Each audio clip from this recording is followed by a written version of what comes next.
la familia de activos dañados, ya sean morosos, ya sean adjudicaciones, ya sean fallidos, son superiores. La presión de los márgenes es también grande.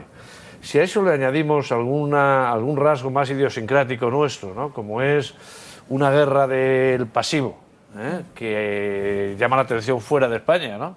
Hombre, los tipos de interés al por mayor están ahí al 1%.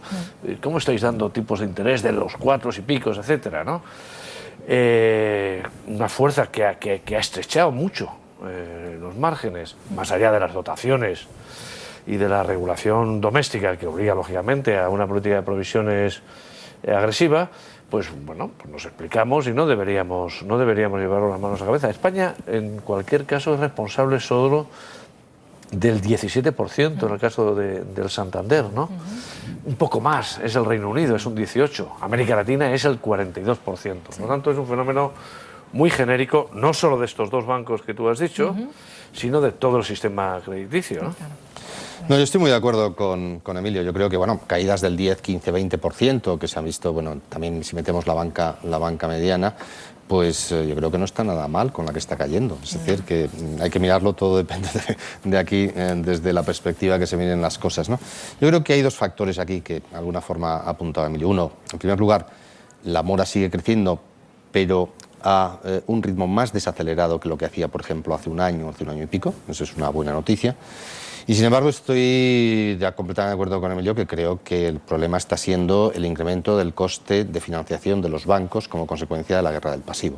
Eso se empieza a ver los impactos en la cuenta de resultados y claro, si efectivamente los bancos tienen que pagar el 4 y pico por ciento por los depósitos y tienen muchas hipotecas concedidas a Euribor más 75 puntos básicos que están generando el 2 y pico por ciento de rendimiento, pues evidentemente ahí hay un problema. Es decir, si alguien compra más caro que lo que tiene que vender posteriormente su producto, que es lo que está ocurriendo con esos márgenes, pues globalmente tiene un impacto desde el punto de vista de la cuenta de resultados. Por eso a mí me preocupa mucho más ahora lo que es el coste de financiación de la banca española, la posibilidad de acceso a los mercados de capitales internacionales en condiciones adecuadas, y eso está muy ligado con el riesgo macroeconómico de España.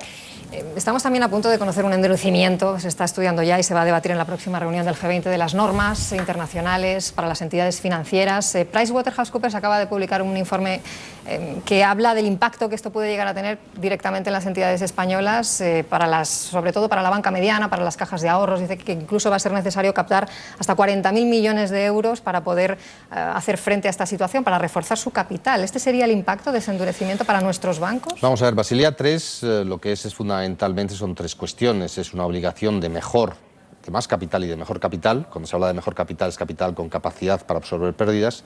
En segundo lugar, es un coeficiente de liquidez para que los activos sean más líquidos y puedan hacer frente a situaciones de pseudopánico de retirada de depósitos.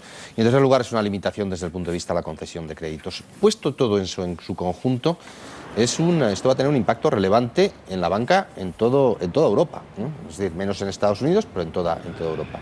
Y en España lo que hemos valorado, y yo creo que además AFI también hizo un estudio similar en la misma dirección, es que esto va a suponer de aquí al 2019, es decir, que hay un cierto tiempo todavía, aunque esto el mercado lo va a ir demandando cada vez con más celeridad, pues en el entorno de los 35 o 40.000 millones de euros.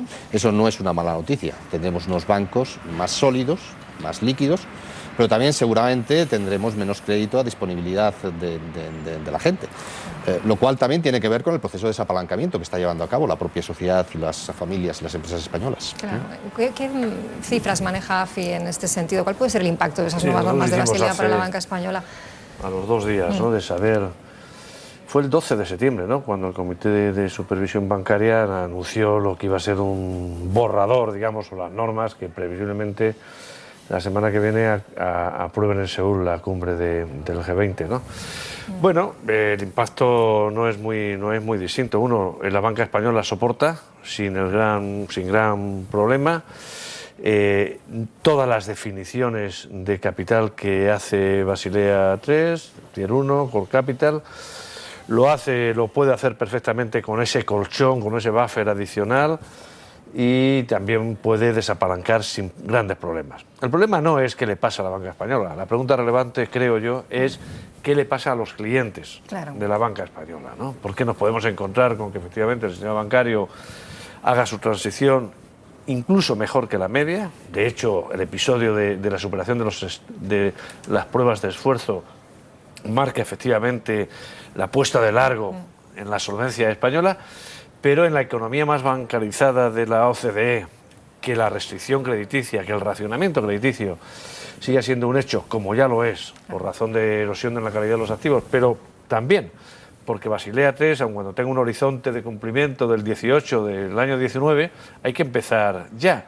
En banca, en general, en economía, regulación significa mayores costes, pero en banca de forma particular. Yo estoy con Luis, que será el colectivo de pequeñas y medianas empresas, aquellos que tengan la posibilidad de tener una calificación crediticia más cuestionable, los que vayan a sufrir. Y en ausencia de un mercado de papel, en ausencia de apelación directa a los mercados, esto va a limitar el crecimiento de la economía. Empresas, pymes, pequeñas y medianas empresas que no atraviesan ni mucho menos por su mejor momento, precisamente por eso, por el endurecimiento ya existente en las condiciones de crédito. Si esto va a más con esa nueva normativa financiera, no sé si esto puede tener efectos también en términos de crecimiento económico, de PIB, si se han hecho cálculos de qué efectos puede llegar a tener. Sí, se han hecho algunos cálculos, ha habido gente, bueno, pues sobre todo con lo que era la primera versión de Basilea III, porque después hubo otra segunda que se sacó en julio de este año, un poquito más suave que la que de diciembre del año pasado, pero evidentemente yo creo que hay una cuestión. Nos tenemos que acostumbrar a vivir con menos crédito que el que hemos vivido los últimos 10 años. Es decir, hemos tenido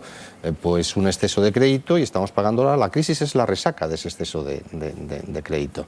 Y evidentemente ese es el proceso que decimos los economistas de desapalancamiento. Es un proceso doloroso en el cual tenemos que ir reduciendo el peso de la deuda, hay que ir devolviendo la deuda, y eso antes se puede hacer ahorrando, tanto familias como empresas.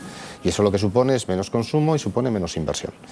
Y en última instancia eso afecta al crecimiento económico, ¿no? Pero también al final del camino lo que tendremos es una economía más saneada y que de alguna forma pues no tendrá esa especie de dopaje que es un crédito excesivo y por lo tanto seremos también menos vulnerables a lo que son las crisis financieras. Bueno, este viernes Elena Salgado, la ministra de Economía, decía que iban a tratar de establecer un mayor control para que los créditos llegaran desde la banca a las pequeñas y medianas empresas. Veremos en qué se concreta ese mayor control.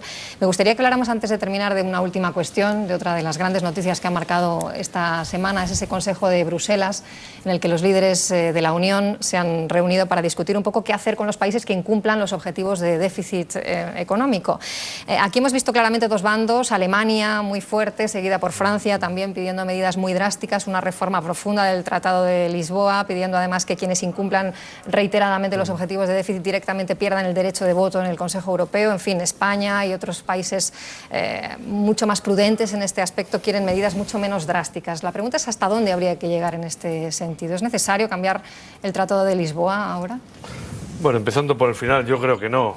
No solo no es necesario, sino que puede ser complicado, ¿no? La experiencia nos dice que cada vez que se ha intentado hacer un cambio de estos hemos estado jugando con fuego. Ahora bien, la pretensión genérica es buena, porque todo eso es un exponente de mayor gobernación en Europa. Es decir, que Europa, en su agregado, Bruselas, intente llevar a cabo un escrutinio más estrecho sobre las políticas económicas nacionales, me parece muy bien. Que las políticas presupuestarias se tengan que someter, incluso antes de los parlamentos nacionales, a Bruselas para ver que forman parte de una coordinación común, me parece muy bien.